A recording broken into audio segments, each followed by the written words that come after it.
It's the not quite so frozen Arctic, the world's high north. Nowhere on the planet is warming any faster. This is the retreating sea ice plotted over 20 years, in this case over Greenland.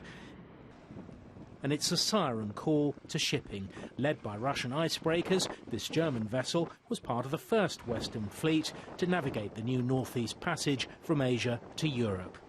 It cuts the previous journey time via the Suez Canal by at least 10 days, though little more than 70 ships a year are so far using the high northern route.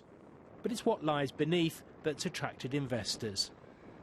Now, few doubt that the natural resources of the Arctic are vast. According to the US Geological Survey, the Arctic accounts for 13% of the world's undiscovered oil, 30% of the undiscovered natural gas, and 20% of the undiscovered natural gas liquids in the world. And so far, hydrocarbon-reliant Russia has been the biggest initial investor in these fragile and inhospitable fields.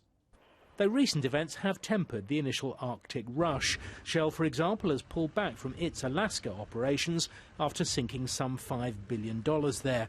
And BP's worst spill in history 4 years ago raised new questions.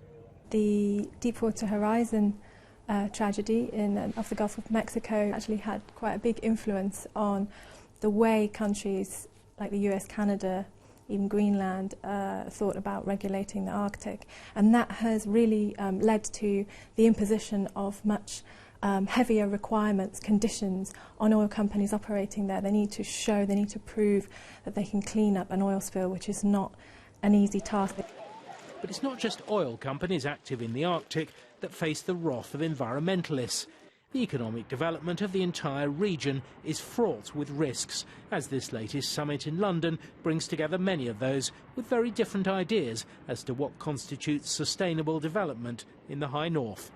Nigel Cassidy, BBC News.